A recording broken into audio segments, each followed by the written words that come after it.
Hello GDS the યોદ્ધાઓ, કેમ છો? મજામાં જશો અને તમે જીડીએસ પોસ્ટ ઓફિસમાં ફોર્મ ભરી જ દીધું હશે, પરંતુ તમારો પ્રશ્ન હશે કે સર કેટલા ટકા હશે તો સિલેક્શન થશે? જો મારે 40-50% છે તો સિલેક્શન થશે?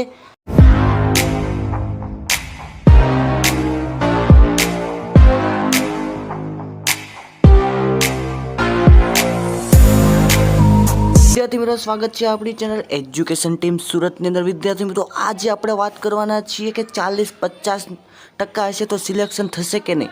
પરંતુ અહીંયા તમે જોઈ શકો છો કે 88% છે, 90% છે, 88, 87, 86% છે. ઓકે, તો એનો મતલબ એમ થાય છે કે વિદ્યાર્થીનો ખૂબ જ હાઈ કટ ઓફ રહેલું છે. તો ના, કોઈ ટેન્શન લેવા નથી. હું તમને જણાવું છું કે કઈ રીતે તમારું સિલેક્શન થશે. ઓકે, તો વિદ્યાર્થી મિત્રો, જીડીએસ તે 1 થી 7 મેરિટ લિસ્ટ બહાર પાડે છે, જેમાં આપણે વાત કરી લઈએ 1, 2, 3, 4, 5, 6. ઓકે, 6 સુધી રાખીએ છીએ.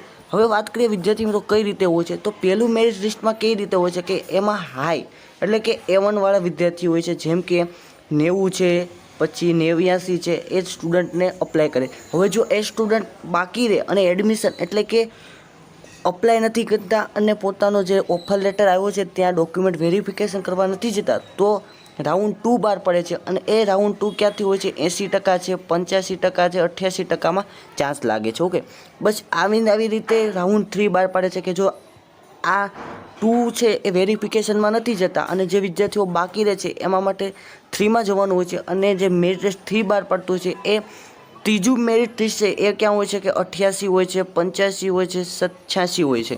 ઓકે, અને રાઉન્ડ 4, 5 અને 6 આ ત્રણેય રાઉન્ડની વાત કરી લઈએ તો એમાં 77%, 60%, 50% અને 40%નો વારો આવે છે. ઓકે, પરંતુ તમારે શું કરવું છે? વેઇટ કરવું પડે છે, કારણ કે જો તમારી જગ્યા બાકી એટલે કે 90%, 80 વાળા જો એમાં અપ્લાય નથી કરતા, ઓફર લેટર માટે ડોક્યુમેન્ટ સબમિટ નથી કરતા, તો તમારો વારો આવે શકે છે. ઓકે, એના માટે શું કરવાનું છે કે જો તમારે બીજા સ્ટુડન્ટ એટલે કે જેને 90% છે, 80% છે, 88%, આ બધા વિદ્યાર્થીઓ અપ્લાય નથી કરતા, ઓફર લેટર ડોક્યુમેન્ટ વેરિફિકેશન માટે નથી જતા, તો આ બધા વિદ્યાર્થીઓનો ચાન્સ લાગે છે. તો એના માટે તમારે મેરિટ લિસ્ટ જે 4થું, 5મું, 6થું બહાર પડે તેનો વેટ કરવાનો છે, એમાં તમારું નામ હોઈ શકે છે.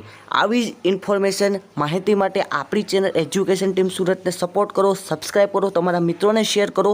જીડીએસનું ફોર્મ ન ભર્યું હોય તો મને કહેજો, હું તમને ચોક્કસપણે ઇન્ફોર્મેશન માટે વિડીયો લાવીશ. બાકી મોજ કરતા રહો અને નીચે કોમેન્ટ કરી દો. જય હિન્દ, જય ભારત.